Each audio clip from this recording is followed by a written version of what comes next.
साथियों सभी को नमस्कार, राम राम। दोस्तों बात करने वाले हैं फोर्थ ग्रेड भर्ती 2025 के बारे में। आप लोगों के जो डाउट है भाई फोर्थ ग्रेड का रिजल्ट कब तक आएगा, साथ ही साथ वेटिंग लिस्ट के लेकर भी बहुत बड़ा अपडेट है। साथ ही साथ विभाग से क्या खबर निकल कर आ रही है, कोई यहाँ पे इसमें चेंजेस होगा कि नहीं होगा, किनको चांस मिलेगा, वेटिंग लिस्ट जारी होगी कि नहीं होगी, क्या कब कैसे किस प्रकार से रिजल्ट आप लोगों का आउट होने वाला है, विभाग से क्या खबर है, कितने डीवी शेष रहे हैं, रिजल्ट कब आएगा, साथ साथ हर एक पॉइंट पर बात करेंगे। तो आप लोगों के अगर कोई भी डाउट है तो वो इस वीडियो में यहाँ पे कंप्लीट होने वाले हैं। चलिए दोस्तों शुरू करते हैं। तो यार देखो, सबसे पहले आप लोगों को यहाँ पे क्या था, फोर्थ ग्रेड की जो वैकेंसी अपनी आई थी ना, ये वैकेंसी 53,750 पदों पर आई थी। ठीक है, 53,750 पदों पर आई थी, आप लोगों को पता है। अभी हम लोग बात करेंगे कि इसका प्रथम चरण है ना, ये तो पूर्ण हो चुका है भाई। इसका डीवी है ना, जो डीवी की जो डेट दी थी इन्होंने, डीवी की डेट दी थी वो दी थी भाई 11 मई को, कि 11 मई को हम लोग यहाँ पे अपनी जो रिपोर्ट है वो यहाँ पे अधीनस्थ विभाग से यहाँ पे किसको भेज देंगे, शिक्षा विभाग से अधीनस्थ विभाग को भेज देंगे। आप लोगों को पता है कि शिक्षा विभाग क्या करवा रहा है, आप लोगों का डीवी करवा रहा है। तो यहाँ पे शिक्षा विभाग किसको भेज देगा, अधीनस्थ विभाग को। अब अधीनस्थ विभाग में भाई 3 विभाग आते हैं। ठीक है, 3 विभाग आते हैं। वेटिंग लिस्ट को लेकर भी मैं बात करूंगा। ठीक है, रिजल्ट दोनों का एक साथ आ सकता है कि नहीं आ सकता, इसके लेकर मैं बात करूंगा कि रिजल्ट यहाँ पे देखो पीएच कैंडिडेट है उनका भी एक साथ आ जाए, या फिर किनका यहाँ पे जो नॉर्मल कैंडिडेट है ना उनका भी एक साथ आ जाए, इसके ऊपर भी क्या पॉसिबिलिटीज़ हैं बात करने वाले हैं। साथ ही साथ डीवी के पर भी हम लोग चर्चा करेंगे। तो देखो, सबसे पहले 11 मई को यहाँ पे जो रिजल्ट भेजेगा ना भाई, मेरी बातों को ध्यान से सुना। 11 मई को जो यहाँ पे शिक्षा विभाग है वो भेजेगा अधीनस्थ बोर्ड को। तो यहाँ पे वो किस किस डिपार्टमेंट में भेजेगा, तो पहला है सचिवालय। ठीक है, सचिवालय में भेजेगा। ठीक है, सचिवालय के बाद में एक डिपार्टमेंट है यहाँ पे अधीनस्थ विभाग, अधीनस्थ विभाग में भेजेगा। ठीक है, अधीनस्थ विभाग, यहाँ पे ये सब चली जाएगी। और एक डिपार्टमेंट और है आरपीएससी, आरपीएससी में ये भेज देगा। तो मेरे प्यारे भाई एक बात ध्यान देना कि आप लोगों की अगर यहाँ पे 11 मई को ये लोग भेज देते हैं तो आप लोगों का यहाँ पे अब एक मुद्दे पर और बात कर लेता हूं कि आप लोगों की यहाँ पे अलग अलग रिजल्ट आएगा या फिर एक ही रिजल्ट आएगा सबका। यानी कि जो फिजिकली हैंडीकैप्ड कैंडिडेट है, मतलब कि पीएच कैंडिडेट हैं, यानी कि विकलांग कैंडिडेट है, उनका रिजल्ट अलग जारी होगा या इसी में जारी होगा। तो बिल्कुल इसकी 99% चांसेस हैं कि इनका रिजल्ट भी इसी में आ जाए। और हमारी यही आशा है सरकार से और यही उम्मीद है कि इसी में आप लोगों का यहाँ पे रिजल्ट डिक्लेयर हो जाए। उनकी भी यहाँ पे प्रोविजनल रूप में, जैसा कि इन लोगों ने बता रखा है कि हमारे पास में मेडिकल की सुविधाएं नहीं है, मेडिकल यहाँ पे जो भी मेडिकल चल रहे हैं ना भाई पीएच कैंडिडेट के, तो उन्होंने ये बोला है कि हम 10-15 के ही करवा सकते हैं एक दिन में। तो मान लीजिए टाइम लग रहा है, तो फिर भी उन लोगों का यहाँ पे प्रोविजनल के रूप में यहाँ पे जो नॉर्मल कैंडिडेट है उनके साथ में ही रिजल्ट जारी किया जाए, ऐसी हमारी मांग है। और ये बिल्कुल पॉसिबिलिटीज़ है भाई, चांसेस हैं इसके। ठीक है, कि आपका रिजल्ट सभी का एक साथ आ जाएगा।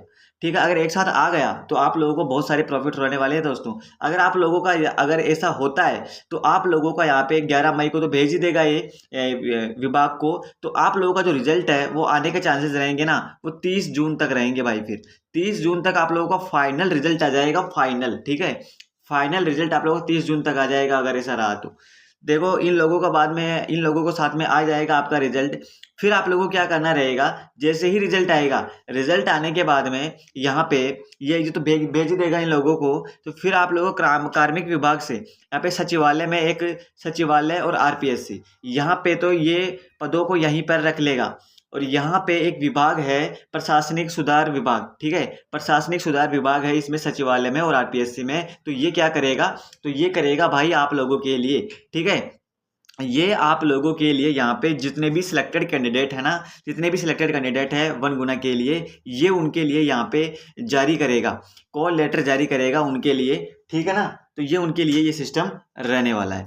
तो यहाँ पे आप लोगों का फिर से एडमिट कार्ड जारी होगा, और एडमिट कार्ड नहीं सॉरी, फिर से आप लोगों के डॉक्यूमेंट्स चेक होंगे। और डॉक्यूमेंट्स जैसे ही आप लोगों के चेक होंगे, फिर आप लोगों का फाइनली यहाँ पे इन लोगों की यहाँ पे चेक होने के बाद में 30 जून तक 30 जून से पहले आरपीएससी और सचिवालय की तो ज्वाइनिंग दे दी जाएगी। ठीक है, और आ रही यहाँ पे अधीनस्थ विभाग की मैं कह नहीं सकता क्योंकि अधीनस्थ विभाग में थोड़ा टाइम लगेगा अभी अधीनस्थ विभाग में।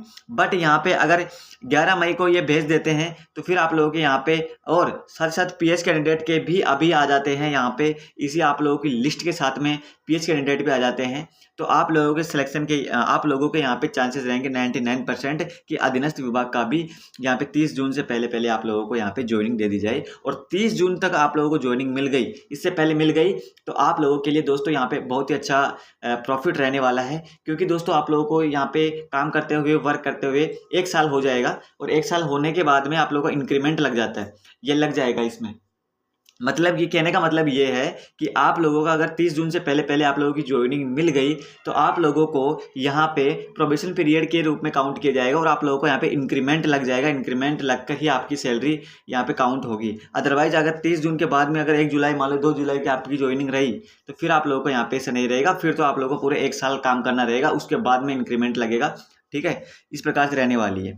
साथ ही साथ मैं बात करूं कि डीवी के लेकर क्या अपडेट है, तो भाई डीवी अभी पूर्ण है 11 मई तक। ठीक है, और साथ ही साथ कट ऑफ को लेकर आप लोगों को डाउट होंगे कि भैया कट ऑफ क्या रहने वाली है, ये भी बता दो। और साथ ही साथ दोस्तों इसको लेकर मैं बात करूंगा कि यहाँ पे रिजल्ट में जो देरी के कारण है ना, आपके रिजल्ट में देरी है। ठीक है, और यहाँ पे रिजल्ट में देरी है, और इसको लेकर साथ ही साथ एक तो रिजल्ट में देरी, और यहाँ पे एक पीएच कैंडिडेट है ना, एक पीएच कैंडिडेट है, इनका रिजल्ट भी साथ ही नॉर्मल लोगों के साथ में ही जारी किया जाए, इसको लेकर यहाँ पे हमारी सरकार से अपील रहेगी। और ये आप लोग भी अपने यहाँ पे कमेंट बॉक्स में मुझे बताना कि आप लोग इसके बारे में क्या राय है, आप अपना रिजल्ट जल्दी चाहते हो कि नहीं चाहते हो। फिर हम लोग यहाँ पे अगर अच्छा रिस्पॉन्स रहा तो हम लोग यहाँ पे फिर कैंपेन करेंगे कोई। ठीक है, तो यहाँ पे मैं बात करता हूँ कि कट ऑफ क्या रहने वाली है, एक्सपेक्टेड कट ऑफ क्या रहने वाली है। सो यहाँ पे एक्सपेक्टेड कट ऑफ मैं बता देता हूँ ताकि आप अदर तैयारी भी कर सको कि जिसका नहीं हो रहा है वो। ठीक है, तो यहाँ पे तो देखो एक्सपेक्टेड कट ऑफ की मैं बात करूँ तो यहाँ पे यार अतिशयोक्ति होगी ज़्यादा कुछ कहना, बट मैं आपको रफली आइडिया दे देता हूँ। देखो यहाँ पे जो जनरल की जो कट ऑफ रहने वाली है, जनरल की कट ऑफ अराउंड 150 के आसपास में रहने वाली है, 150। ठीक है, साथ ही साथ ओबीसी की मैं बात करूँ तो ओबीसी की आप लोगों की कट ऑफ है वो आपकी अराउंड 144 इसके आसपास रहने वाली है, 144-45 इसके आसपास रहेगी। ईडब्ल्यूएस की मैं बात करूँ तो ईडब्ल्यूएस की जो कट ऑफ है, ईडब्ल्यूएस की कट ऑफ आप लोगों की यहाँ पे 137-138 के आसपास रहने वाली है, 138 प्लस। ठीक है, और एमबीसी की इसी प्रकार से एमबीसी की आप लोगों की कट ऑफ रहने वाली है। एमबीसी की कट ऑफ बहुत ही यहाँ पे रेयर रहेंगी। ठीक है, एमबीसी की कट ऑफ भी आप लोगों की यहाँ पे मैं बात करूँ 135 प्लस जिसके भी हैं वो अपने आप को यहाँ पे थोड़ा बहुत सेफ मान सकता है भाई। ठीक है, और यहाँ पे एससी की मैं बात करूँ तो एससी की 130 इस प्रकार से आप लोग यहाँ पे कट ऑफ रहने वाली है। एसटी की आप यहाँ पे 121 के लगभग मान लेना, और बाकी जो यहाँ पे एसएच कैटेगरी वगैरह, फिजिकली हैंडीकैप्ड हैं, कोई भी अदर स्पेशल कैटेगरीज है वो कमेंट कर देना, मैं उसको पर्सनली जवाब दे दूँगा। तो दोस्तों ये आप लोगों के लिए इंपॉर्टेंट अपडेट थी। और साथ ही साथ आप लोग मुझे कमेंट बॉक्स में बताना कि आप ट्विटर कैंपेन चाहते हो कि नहीं चाहते हो, आप किसके बारे में क्या राय है, आप यहाँ पे रिजल्ट में देरी चाहते हो या रिजल्ट पहले चाहते हो। साथ ही साथ जो फिजिकली हैंडीकैप्ड कैंडिडेट है उनका रिजल्ट भी इसमें प्रोविजनल के रूप में जारी किया जाए या नहीं किया जाए। प्रोविजनल का मतलब होता है कि यहाँ पे अस्थायी सूची। ठीक है, अस्थायी सूची के रूप में अगर इन लोगों का रिजल्ट आ गया ना प्रोविजनल के रूप में, तो भाई इनका फिर ये कराते रहेंगे और हम लोगों का यहाँ पे काम हो जाएगा, क्योंकि हम लोगों का यहाँ पे फाइनल रिजल्ट आ जाएगा।